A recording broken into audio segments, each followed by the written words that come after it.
Yo! Alright, now, I'm finally back in the videos with my face, unlike, the last three that I did, mainly because there wasn't any room to really, have me in it. But this time, I'm finally in it for law! Yay! Now, law is one of them subjects I've been dreading kind of doing, but, we're starting off fun here with law. We're doing murder, which, yeah, I just love murder. Ha ha ha. Don't check the basement. That's just a joke. Anyway, with murder, let's start off with the definition, because you're going to have to know what it means, right? Now, the definition of murder is unlawful killing of a reasonable creature under the king's peace with malice aforethought. And you might be wondering, the fuck does that mean? I got you. Now, the definition, each part of the definition is covered in, well, case law. So each case is, give a bit more interpretation to that definition. Now, guilty of murder if the defendant has committed the three things here. So for you to be guilty, let's say you killed someone, right? Now, you'd only be guilty of murder if you have each one of those three things. The first being actus reus, which is, come on, you tell me. It is your actions, what you did. Second part, mens rea. Mens rea, come on, tell me again, what is it?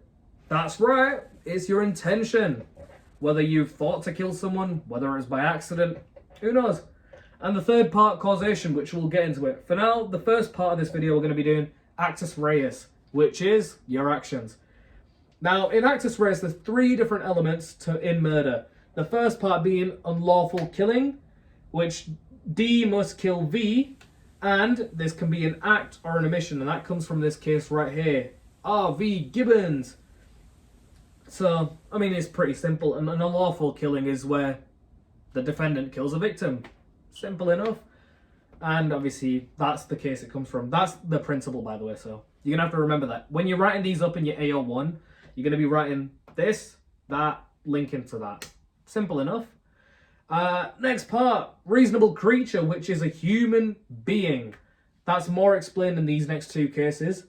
And under the king's peace, where killings during wartime is not murder, unless it violates the Geneva Convention. So, if you're in war, feel free to kill anyone, unless it violates the Geneva Convention.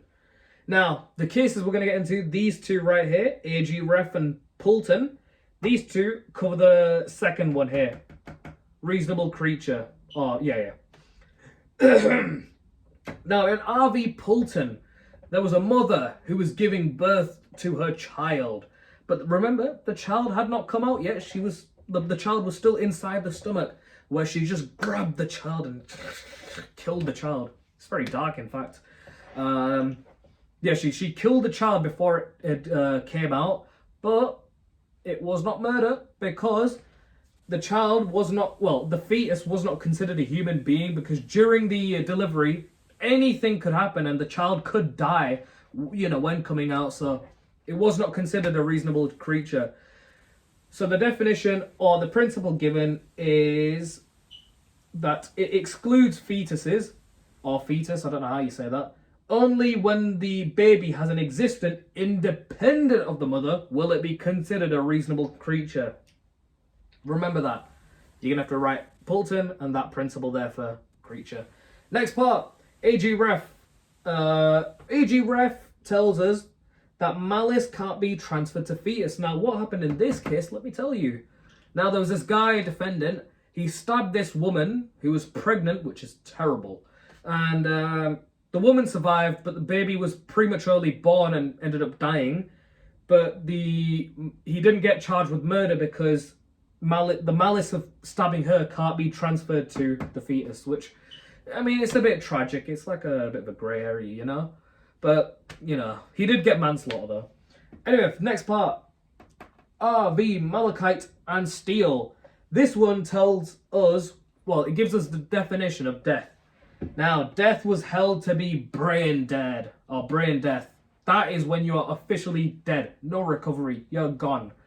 But there's no fixed definition of death, though. That's the main one you'll, oh shit, I rubbed it out. Anyway, that's the main one that's given. So, if you're brain dead, you're dead. But remember, there's also no fixed definition of it. But now we're into the next part, which is... see that I've done the whiteboard thing again. Yay!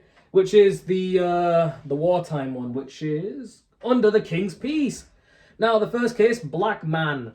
It doesn't give a principle, but I'm not sure if there is. I think there is one, but I'll have to like search it, and once I know, I'll put it in the comments. But anyway, in black man, he was an army soldier who found, he was in a war fighting terrorists, the Taliban members. He was going war with them, he was like bam, bam, bam. And then he saw an injured Taliban member, and, have a guess what he did. He executed him. Bang!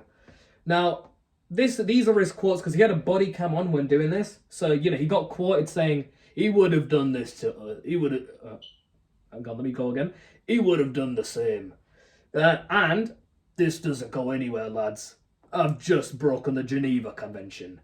So, I mean, it's pretty clear. He's just admitted to killing the guy and breaking the Geneva Convention. And if you can remember from before, what did we say about killing in war? That's right. You can kill under war unless it's Geneva Convention breaking. Next one, R.V. Clegg.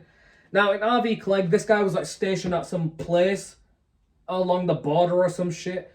And then he saw this car coming towards him, and he was like, stop, don't go any further. And the car, oh shit, my wife, I'm losing the weight. And the car continued to drive. They didn't listen. And then him thinking they were like, some terrorists, he opened fire and he was like, bam, bam, bam. I've got this little illustration right here. And the people in the car died. And he got charged with murder because killing must be, by the way, the principle from this is that killing must be unlawful. And it won't be unlawful if the D kills V in self-defense, provided the force was necessary and the force was proportionate. Now, if you apply what this is to that case, he tried arguing that the force he used of killing those people was, in self-defense, but the court said, it was not, proportionate, and it wasn't necessary. So, he ended up getting charged with murder. But later on, he got changed to manslaughter because there was a lot of, appeals and outrage and whatnot. Actually, no, it was for this case. The fuck am I on about? This case, God knows. But yeah, that's what happened. And, that's the first part covered, which is Actus Reus. All right, straight into the next part. We've got mens rea, which if you paid attention in the last part, you will know what this is straight off the bat, which is your intention. Now, murder requires you to have something called malice aforethought. Now, malice aforethought is split into two different parts: express malice and implied malice. Now, express malice is the intention to kill, because you're expressing your desire just to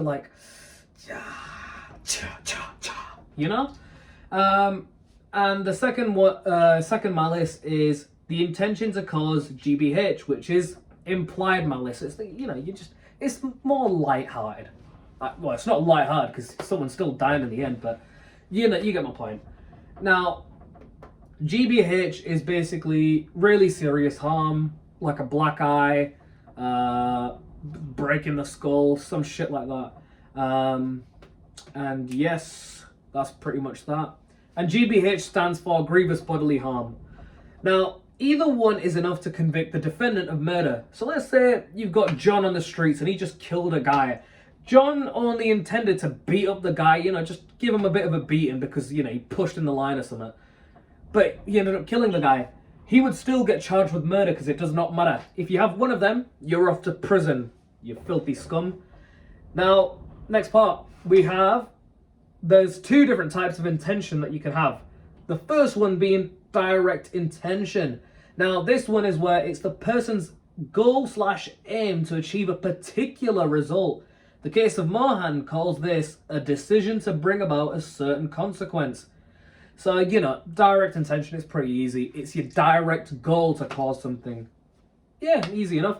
Indirect intention, on the other hand, it's not the person's goal/aim, but they will know it will happen anyway as a result of what they're doing. So it's like you do something, but it's not your aim to... Okay, how do I... So basically, let's say you set a house on fire by chance, right? You just want to get at the person. You want to, just, have your revenge on the guy. But like a child inside of the house dies because of that. It should have been. It's what is it? That you'll know that could happen as a result of your action, yet you do it anyway. That's what indirect intention is. It's a bit of like a complex area to understand, but we'll get through it. Now, next part, Nedrick and Woolen is the cases that also add on to this. We'll get into that straight after. Mens rea, also in the Criminal Justice Act 1967, mens rea was confirmed to be subjective. So that's like another thing. It's not an objective test, it's subjective. So it's from the criminal's POV. And then the juries decide based on that whether they're guilty or not. Now let's get into the two cases. And of course I have your, brilliantly done this. Oh, what can I say? I'm magnificent at this. Alright, let's get straight into the top one. Nedrick, virtual certainty test for indirect intention. Now, let me explain to you what happened in Nedrick. Now, Nedrick, come on, I'll tell you what happened. It's a very interesting case, I tell you. Now, he wanted to get at this guy. Yeah, he had a grudge against someone. He wanted to, burn his house to the ground, which I've done a very nice illustration right here. Fuck that guy. So that's Nedrick right there. He burnt this house to the ground, right? With the intention to only burn the house down. Not to kill anyone, just to burn the house down. But as a result of his actions of burning the house down, a kid dies. So, it's virtually certain that it was going to happen. And that's how this test came about. The virtual certainty test is basically how probable was the consequence which resulted from the D's voluntary act. So how likely was it that someone was going to die or get injured because of what he did? Easy enough. Now, did the defendant foresee the consequence as a virtual certainty? So did this man right here, did he see that actually happening? And if the answer is yes, the jury are entitled to to infer intent. That's what Nedrick's original definition was, to infer intent. And this, to find intent was changed in the case of Woolen. Now, in the case of Woolen, let's get into that case. Woolen is this guy right here. He was at his home, and basically he was taking care of his 3-month-old child. And the child was, constantly crying, be like, wah, wah, wah. And he got sick. And he told him to shut up and threw him against the wall. Now, he threw that 3-month-old child against the wall. And the kid obviously, suffered some head injuries and ended up dying. And, well, this guy got put behind bars. And the principle from this case is that just the wording got changed. So instead of may infer from Nedrick, it's you to find intent. So they are able to find intent 100%. And that's part 2 done of this video, which is mens rea. Yeah, we're getting there basically. The final part is causation, but I think I'll do a separate video on that. So for now, these 2 videos will be enough. But yeah, that's murder done. Yay! Alright, bye-bye.